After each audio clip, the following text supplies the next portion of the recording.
I wanted to have a punda at the entrance to welcome the guests, but it would be nice to see Sonal's face when she sees the punda. The card read, this event starts at 3 p.m. I have respected the time. I feel disrespected. I've given up important things to do, to be there for you. Hey everyone, and welcome back to my YouTube channel. This is the J Sweet Lover and I am Lover. And on this channel we do reality TV show commentary, reality TV show reviews, movie reviews, commentaries, and everything entertaining. So why don't you just stay connected to this show, because to this channel, because the gist never ends with Lover. And today I'm talking Real Housewives of Nairobi. You know, Real Housewives of Nairobi have been on for weeks and we've been saying it, and it's quite interesting. And it is quite interesting. I think I have said more than enough and in this video, so I'll avoid the use of and.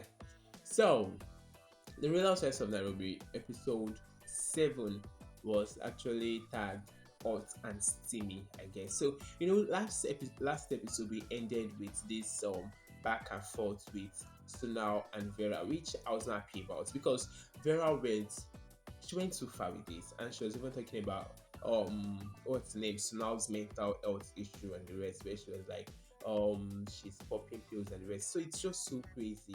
I feel like Vera went too far with this, and even the person I feel she should even have issue with was this other lady's name, Susan, but she was not even like having issues with Susan. So I feel there is more to it. And upon watching this episode, we even had this place where Susan was actually talking about like these people have been friends for 7 years. So now I understand how she was able to know that okay, this woman, they have a lot, they have a good friendship before now.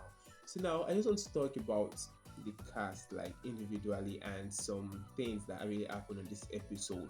So for what's the name, Dr. Catherine, I think this episode started with Dr. Catherine. Yes, no, I think it started with Dr. Catherine, and she wanted to host the ladies for this lingerie night. So she kind of, you know, during Sonal's events, is it Sonal? During Vera's events, she already told the ladies about everything and how she extended her invite to every one of them. But now, because of what happened, she just kind of called Vera and uninvited her, like, oh, you wanted to come this event. She even liked that the events will not be happening anymore. Moreover, the events really did happen, but because of the issue, she did not invite Vera. So it's not seem mad though they are taking side with Sonal, but it's sensible, it's reasonable, it is diplomatic to take side with Sonal, because I think Vera was the one who started it, or who went all down calling of names, because I don't think Sonal even apologized.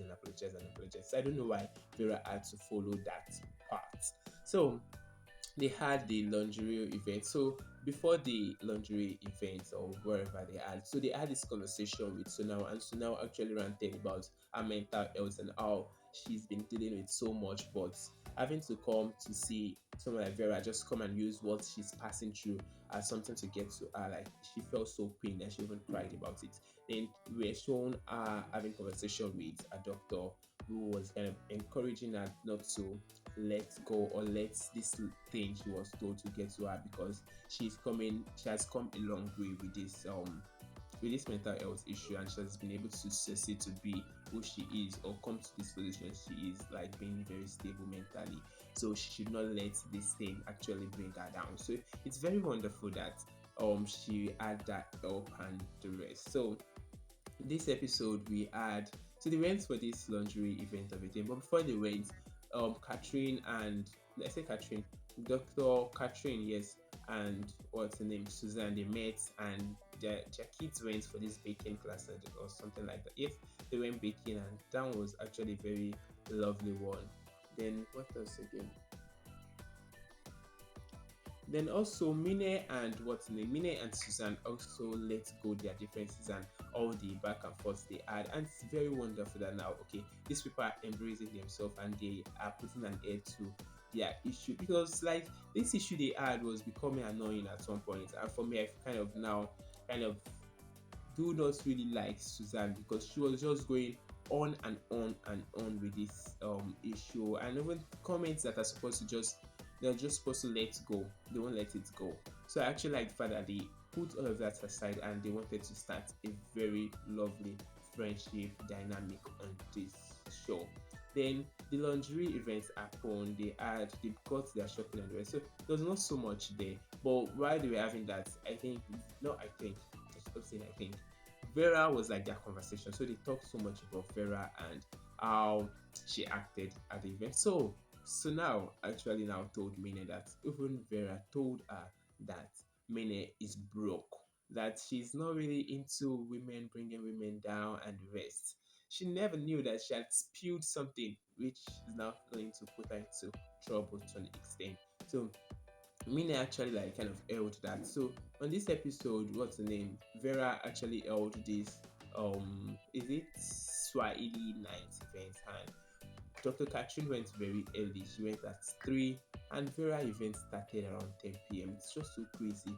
Like Vera is so used to coming late to event and the rest, and even this one she's hosting, so she was late when she even hosted the baby reveal, so she did the same thing, like she's always late. I just wonder how the I wonder how the cast of the show are actually coping with that, because how would they be, I can't imagine going out for something by 3 then having to wait till 10 before the event starts. It's not really making sense when you know you'll be doing such thing. Put your time.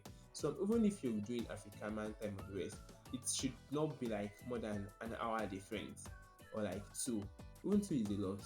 If you know probably your event is starting by 10 probably, and you want people to be there, so it actually starts at 10, you put 9, and you know by 9 people start gathering, and by 10 everybody's dead and the event starts proper. Not like putting 3 p.m. and the event starting 10 p.m. The difference is so much. So during this I think now the issue now was now like Minne actually brought up the topic of Vera saying she's broke, and that's why she could not she could not hold her event at either at the Simplo or one other location. She has to take it to the theater, and that's the theater and the rest. So they had a conversation, and yeah, now it's for me, I just feel it was like it was obvious that Sonal and Vera actually gossiped about Minne. And for me, I feel it's not like I'm just trying to justify Sonal, but you know, as of that point or that time when they had this conversation, Sonal and Minne were not really having good relationship, because Sonal and Minne already went head to head during one of the events they had on this show earlier. So it's understandable that when you're mad at someone, you probably talk down or kind of be in conversation like that. You get, but it is what it is. So having brought it out, it was obvious that this conversation was a gossip. And if Sonal was kind of diplomatic, she should have not even, in as much as she's having issue with Vera, she should have not even let it come out. Yeah. So that is that for that. And Minne also talked to Suzanne about why she was not really fighting Sonal's battle when Sonal had issue with Vera. And for me, I feel like Suzanne is not in the position to do that, because one, she started it all. If she had not gone to tell Sonal, and like if she had not gone to tell Sonal what happened at Vera's review party, all of this will not really happen. So that is everything I'll be talking on Real Housewives of Nairobi episode 7.